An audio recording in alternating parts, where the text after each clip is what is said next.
Hi friends, ಎಲ್ರಿಗೂ ನಮಸ್ಕಾರ. ಎಲ್ಲ ಹೇಗಿದ್ದೀರಾ? ಐ ಹೋಪ್ ತಾವೆಲ್ಲರೂ ಕೂಡ ತುಂಬ ಚೆನ್ನಾಗಿದ್ದೀರಾ ಅಂತ ಭಾವಿಸ್ತೀನಿ. Welcome back to my channel. ಅಲಸಂದಿ ಕಾಳನ್ನ ಉಪಯೋಗಿಸ್ಕೊಂಡು ಯಾವ ರೀತಿ ಉಪ್ಸಾರು ಮಾಡೋದು ನೋಡೋಣ ಬನ್ನಿ. ಮೊದಲನೇದಾಗಿ ನಾನು ಉಪ್ಸಾರಿಗೆ 1 ಬೌಲಷ್ಟು ಅಲಸಂದಿ ಕಾಳು ಹಾಗೂ 2 ಟೊಮ್ಯಾಟೊ ತೊಗೊಂಡಿದ್ದೀನಿ. ನೀವು ಹುಳಿ ಇನ್ನೂ ಜಾಸ್ತಿ ಬೇಕಂದರೆ ಇನ್ನೊಂದೆರಡು ಆ್ಯಡ್ ಮಾಡ್ಕೋಬೋದು. ನಂತರ ಪಲ್ಯಕ್ಕೆ ನಾನು 2 ಈರುಳ್ಳಿ, 7ರಿಂದ 8 ಒಣಮೆಣ್ಸಿಕಾಯಿ ಹಾಗೂ 1 ಹಿಡಿಯಷ್ಟು ತೆಂಗಿನಕಾಯಿ ಹಾಗೂ ಸ್ವಲ್ಪ ಕರ್ಬೇವಿನ ಸೊಪ್ಪು ಹಾಗೂ 1 ಸ್ಪೂನಷ್ಟು ನಾನು ಸಾಸಿವೆ ತೊಗೊಂಡಿದ್ದೀನಿ. ಹಾಗೆ 1 ಬೆಳ್ಳುಳ್ಳಿನ ನಾನು ಜಜ್ಜಿಟ್ಕೊಂಡಿದ್ದೀನಿ. ಏನಂದರೆ ಸಿಪ್ಪೆ ಎಲ್ಲ ತೆಗೆದಿಲ್ಲ, ಸಿಪ್ಪೆ ಸಮೇತನೇ ಜಜ್ಜಿಟ್ಕೊಂಡಿದ್ದೀನಿ. ಟೇಸ್ಟ್ ಕೂಡ ಚೆನ್ನಾಗಿರುತ್ತೆ. ಆ ಸಿಪ್ಪೆ ತೆಗೆದ್ರೆ ಅಷ್ಟು ಒಂದು ಒಳ್ಳೆ ಬೆಳ್ಳುಳ್ಳಿ ಫ್ಲೇವರ್ ಕೊಡಲ್ಲ ಅನ್ನೋದಕ್ಕೋಸ್ಕರ. ನಂತರ ಗುಡ್ಗಾರ, ಕೆಲವರು ಇದಕ್ಕೆ ಖಾರ ಚಟ್ನಿ ಅಂತಾರೆ, ಕೆಂಪು ಚಟ್ನಿ ಅಂತಾರೆ. ಇನ್ನು ನಮ್ಮ ಕಡೆಲ್ಲ ನಾವು ಇದಕ್ಕೆ ಗುಡ್ಗಾರ ಅಂತಲೇ ಕರೆಯೋದು. ತುಂಬ ಚೆನ್ನಾಗಿರುತ್ತೆ. ಸೊ ಇದಕ್ಕೆ ನಾನು 1 ಬೆಳ್ಳುಳ್ಳಿ, 1 ಸ್ಪೂನಷ್ಟು ಜೀರಿಗೆ, 8ರಿಂದ 10 ಒಣಮೆಣ್ಸಿಕಾಯಿ, ಕರ್ಬೇವಿನ ಸೊಪ್ಪು ಹಾಗೂ 1 ಗೋಲಿ ಗಾತ್ರದಷ್ಟು ನಾನು ಹುಣಸೆಹಣ್ಣು, ಸ್ವಲ್ಪ 4-5 ಕಾಯಿ ಚೂರು ತೊಗೊಂಡಿದ್ದೀನಿ. ಇನ್ನು ಇದನ್ನೆಲ್ಲ ಎಣ್ಣೆಯಲ್ಲಿ ನೀಟಾಗೆಲ್ಲ ಫ್ರೈ ಮಾಡಿ ಇದನ್ನು ರುಬ್ಕೋಬೇಕು. ಈಗ ಮೊದಲನೇದಾಗಿ ನಾನು ಉಪ್ಸಾರಿಗೆ ಅಲಸಂದಿ ಕಾಳು ಹಾಗೂ ಟೊಮೆಟೊ ಇತ್ತಲ್ವ, ಇದನ್ನು ಚೆನ್ನಾಗಿ ತೊಳೆದು ಒಂದು 3ರಿಂದ 4 ವಿಷಲ್ ಓಡಿಸೋ ತನಕ ಇದನ್ನು ಬೇಯಿಸ್ಕೋಬೇಕು. ಏನಂದರೆ ಹಸಿ ಕಾಳು 1 ವಿಷಲ್ಗೆ ಚೆನ್ನಾಗಿ ಬೆಂದುಬಿಡುತ್ತೆ. ಬಟ್ ಇದು ಒಣಕಾಳಲ್ವ, ಹಾಗಾಗಿ ಟೈಮ್ ತಗೊಳುತ್ತೆ. ಅದಕ್ಕೋಸ್ಕರ ನಾನು ಸ್ವಲ್ಪ ರುಚಿಗೆ ತಕ್ಕಷ್ಟು ಉಪ್ಪು ಸೇರಿಸಿ 3ರಿಂದ 4 ವಿಷಲ್ ಓಡಿಸಿ ಬೇಯಿಸ್ಕೋಬೇಕು. ನಂತರ ನಾನು ಒಂದು ತವಾಗೆ ಒಂದು ಅರ್ಧ ಸ್ಪೂನಷ್ಟು ಎಣ್ಣೆ ಹಾಕಿ ಮೊದಲನೇದಾಗಿ ನಾನು 1 ಬೆಳ್ಳುಳ್ಳಿನ ಚೆನ್ನಾಗಿ ಇದರಲ್ಲೇ ಫ್ರೈ ಮಾಡ್ಕೋತೀನಿ. ಹುಣಸೆಹಣ್ಣು ನಾವು ಲಾಸ್ಟ್ಗೆ ಹಾಕೋಬೇಕು. ಸೊ ಬೆಳ್ಳುಳ್ಳಿನೂ ಅಷ್ಟೇ ನಾನು ಸಿಪ್ಪೆ ಏನೂ ತೆಗೆದಿಲ್ಲ. ಹಾಗೆ ಎಣ್ಣೆಗೆ ಹಾಕಿ ಒಂದು ಕಂದು ಬಣ್ಣ ಬರೋ ತನಕ ಒಂದು 2 ನಿಮಿಷಗಳ ಕಾಲ ಇದರಲ್ಲೇ ಚೆನ್ನಾಗಿ ರೋಸ್ಟ್ ಮಾಡಬೇಕು. ಇನ್ನೇನಂದರೆ ನಾವು ಈ ಗುಡ್ಗಾರ ಮಾಡ್ತೀವಿ ಅಂದರೆ ಒಣಮೆಣ್ಸಿಕಾಯಿ ಅಂತ ಏನಿಲ್ಲ, ಹಸಿಮೆಣ್ಸಿಕಾಯಲ್ಲಿ ಕೂಡ ಮಾಡ್ಬೋದು. ಆ ಟೇಸ್ಟ್ ಕೂಡ ತುಂಬ ಚೆನ್ನಾಗಿರುತ್ತೆ. ಏನಂದರೆ ನಾವು ಒಣಮೆಣ್ಸಿಕಾಯಿನಲ್ಲಿ ಮಾಡೋದ್ರಿಂದ ಟೇಸ್ಟ್ ಕೂಡ ಒಂಥರ ಚೆನ್ನಾಗಿರುತ್ತೆ. ಅದಕ್ಕೋಸ್ಕರ ನಾನು ಒಣಮೆಣ್ಸಿಕಾಯಿನ ಇದಕ್ಕೆ ಯೂಸ್ ಮಾಡ್ಕೊಂಡಿದ್ದೀನಿ. ಇವಾಗ 7ರಿಂದ 8 ಒಣಮೆಣ್ಸಿಕಾಯಿ ಜೊತೆಗೆ ತೆಂಗಿನಕಾಯಿ 2 ಅಷ್ಟೇ ಹಾಕ್ಬಿಟ್ಟು ಒಂದು 2 ನಿಮಿಷ ಅದೇನಿದೆ ಅದು ಬ್ರೌನ್ ಕಲರ್ ಬರೋ ತನಕ ಚೆನ್ನಾಗಿದ್ರಲ್ಲೇ ಹುರಿಯೋಣ.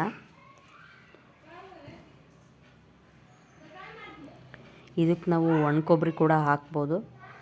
ಏನಂದರೆ ತುಂಬ ಜನ ಸ್ಟೋರೇಜ್ ಮಾಡಿ ಏನಾದರೂ ಇಡ್ತೀವಿ ಅನ್ನಂಗಿದ್ರೆ ನಾವು ಒಣಮೆಣ್ಸಿಕಾಯಿ, ಒಣ ಕೊಬ್ಬರಿ ಕೂಡ ಹಾಕಿ ಮಾಡ್ಬೋದು. ಆ ಥರ ಆದರೆ ಒಂದು 10ರಿಂದ 15 ದಿನ ನಾವು ಫ್ರಿಜ್ಜಲ್ಲೇ ಸ್ಟೋರೇಜ್ ಮಾಡಿ ಇಟ್ಕೋಬೋದು. ತುಂಬ ದಿನ ಬಾಳಿಕೆ ಕೂಡ ಬರುತ್ತೆ, ಟೇಸ್ಟ್ ಕೂಡ ಚೆನ್ನಾಗಿರುತ್ತೆ. ಇನ್ನು ಇದಕ್ಕೆ ನಾನು 1 ಸ್ಪೂನಷ್ಟು ಏನು ಜೀರಿಗೆ ತೊಗೊಂಡಿದ್ದೆ ಅದು ಹಾಗೂ ಕರ್ಬೇವಿನ ಸೊಪ್ಪು ಇದನ್ನು ಹಾಕ್ಬಿಟ್ಟು ಎಣ್ಣೆನಲ್ಲೇ ನೀಟಾಗಿ ಫ್ರೈ ಮಾಡಬೇಕು.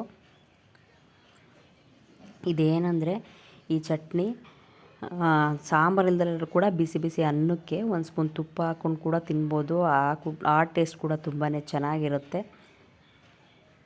ಇನ್ನು ಚೆನ್ನಾಗಿದೆಲ್ಲ ಹುರಿದಾಗಿದೆ. ನಂತರ ಮಿಕ್ಸಿ ಜಾರ್ಗೆ ಹಾಕಿ ನಾನು ಸ್ವಲ್ಪ ಅದೇನು ಹುಣ್ಸೆಹಣ್ಣು ತೊಗೊಂಡಿದ್ದೆ ಅಲ್ವ ಅದನ್ನು ಹಾಕಿ ರುಬ್ಬಿಟ್ಟಿಟ್ಕೊಂಡ್ಬಿಡ್ತೀನಿ. ಇದನ್ನಾದ ನಂತರ ನೋಡಿ ಅಲಸಂದಿ ಕಾಳು ಬೇಯೋಕ್ಕಿಟ್ಟಿದ್ದೆ ಅಲ್ವ, ಎಲ್ಲ ಚೆನ್ನಾಗಿ ಬೆಂದ್ಕೊಂಡಿದೆ. ಈಗ ಸ್ವಲ್ಪ ಅದರಲ್ಲೇ ನಾನು ಒಂದು 4 ಸ್ಪೂನಷ್ಟು ಬೆಂದಿರೋವಂಥ ಅಲಸಂದಿ ಕಾಳು ಹಾಗೂ 1-2 ಟೊಮೆಟೊ ಇತ್ತಲ್ವ ಅದನ್ನು ಇದರಲ್ಲೇ ಸ್ವಲ್ಪ ಸ್ಮ್ಯಾಶ್ ಮಾಡಿಬಿಡ್ತೀನಿ. ಯಾಕಂದರೆ ಉಪ್ಸಾರು ಗಟ್ಟಿ ಬರಲಿ ಅನ್ನೋ ಉದ್ದೇಶಕ್ಕೋಸ್ಕರ. ನಾವೇನಂದರೆ ಉಪ್ಸಾರಿಗೆ ಯಾವುದೇ ರೀತಿ ಬೇರೆ ಥರ ಮಸಾಲೆಗಳಾಗಲಿ ಅಥವಾ ತೆಂಗಿನಕಾಯಿ ಆಗಲಿ ಏನು ಯೂಸ್ ಮಾಡಿಲ್ಲ ಅಲ್ವ, ಅದಕ್ಕೋಸ್ಕರ ಏನು ಬೆಂದಿದೆ ಅಲಸಂದಿ ಕಾಳು ಹಾಗೂ ಟೊಮೆಟೊನ ಸ್ವಲ್ಪ ಸ್ಮ್ಯಾಶ್ ಮಾಡಿ ನಂತರ ಬೆಂದಿರುವಂತಹ ಅಲಸಂದಿ ಕಾಳ್ದು ಏನು ನೀರಿತ್ತು ಅದನ್ನು ಇದಕ್ಕೆ ಹಾಕೊಂಡ್ಬಿಡೋಣ. ಇದರ ಜೊತೆಗೆ ರುಬ್ಬಿಟ್ಕೊಂಡಿದ್ವಲ್ಲ ಖಾರ ಇತ್ತಲ್ವ ಇದನ್ನು 1 ಸ್ಪೂನಷ್ಟು ಮಾತ್ರ ಇದ್ರ ಜೊತೆಗೆ ಆ್ಯಡ್ ಮಾಡಿ 2 ನಿಮಿಷ ಕುದಿಸಿದ್ರೆ ಸಾಕು, ಉಪ್ಸಾರು ರೆಡಿಯಾಗಿ ಹೋಗ್ಬಿಡುತ್ತೆ.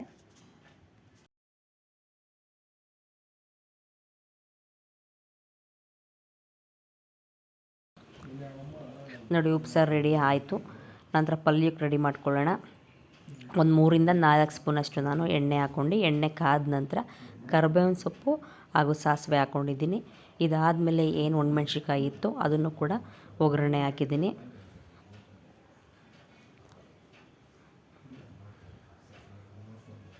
ಈಗ ಹೆಚ್ಚಿಟ್ಕೊಂಡಿರುವಂತಹ ಈರುಳ್ಳಿ ಇತ್ತಲ್ವ 2 ಅದನ್ನು ಕೂಡ ಇದಕ್ಕೆ ಹಾಕಿ ರುಚಿಗೆ ತಕ್ಕಷ್ಟು ಉಪ್ಪು ನಾನು ಈರುಳ್ಳಿ ಜೊತೆನೇ ಸೇರಿಸ್ಬಿಡ್ತೀನಿ. ಉಪ್ಪು ಹಾಕೋದ್ರಿಂದ ಈರುಳ್ಳಿ ಬೇಗನೆ ಎಣ್ಣೆನಲ್ಲಿ ಫ್ರೈ ಆಗುತ್ತೆ. ಅದರಿಂದ ನಾನು ಒಂದು 1/4 ಸ್ಪೂನಷ್ಟು ರುಚಿಗೆ ತಕ್ಕಷ್ಟು ಉಪ್ಪು ಸೇರಿಸಿ ನೀಟಾಗಿ ಎಣ್ಣೆನಲ್ಲೇ ಬ್ರೌನ್ ಕಲರ್ ಬರೋ ತನಕ ಫ್ರೈ ಮಾಡಬೇಕು.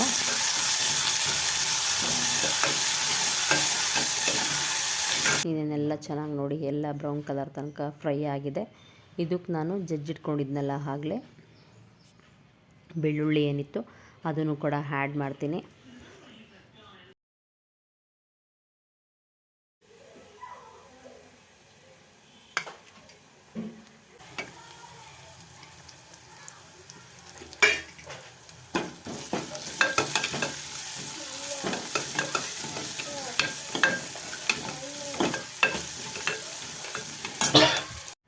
ಇನ್ನೆಲ್ಲ ಫ್ರೈ ಆಗಿದೆ. ಲಾಸ್ಟಿಗೆ ನಾವು ತೆಂಗಿನ ತುರಿನ ಹಾಕಬೇಕು.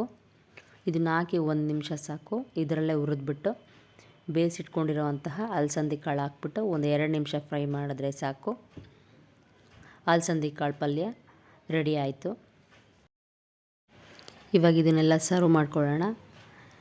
ಇನ್ನು ಉಪ್ಸಾರು ಮುದ್ದೆಗೂ ಅಷ್ಟೇ ಚೆನ್ನಾಗಿರುತ್ತೆ, ಅನ್ನಕ್ಕೂ ಒಳ್ಳೆ ಟೇಸ್ಟ್ ಕೊಡುತ್ತೆ. ನಾನೀಗ ಅನ್ನಕ್ಕೆ 1 ಸ್ಪೂನಷ್ಟು ಏನು ಖಾರ ಮಾಡ್ಕೊಂಡಿದ್ದೆ ಅದನ್ನು ಹಾಕ್ಕೊಂಡು ನಂತರ ಉಪ್ಸಾರು ಹಾಕ್ತಾಯಿದ್ದೀನಿ. ಏನಂದರೆ ಯಾರಿಗೆ ಊಟ ಸೇರ್ತಿಲ್ಲ, ಬಾಯಿ ಕೆಟ್ಟಿದೆ ಅಂಥವರೆಲ್ಲ ಊಟ ಸೇರಬೇಕು ಅನ್ನಂಗಿದ್ರೆ ಈ ಥರ ಉಪ್ಸಾರು ಮಾಡ್ಕೊಂಡು ತಿನ್ನಬೇಕು. ನಿಜವಾಗ್ಲೂ ಒಳ್ಳೆ ಟೇಸ್ಟ್ ಕೊಡುತ್ತೆ ಮಾತ್ರ. ಇದಕ್ಕೇನು ಜಾಸ್ತಿ ನಾವು ಮಸಾಲೆಗಳಾಗಲಿ ಆ ರೀತಿ ಏನೂ ಹಾಕಿರಲ್ಲ. ತುಂಬಾ ಒಳ್ಳೆ ಟೇಸ್ಟ್ ಅಂತಲೇ ಹೇಳ್ಬೋದು. ಸುಮಾರು ಜನಕ್ಕಂತೂ ಉಪ್ಸಾರು ಅನ್ನೋದು ಫೇವ್ರೆಟ್ಟೇ ಆಗಿರುತ್ತೆ.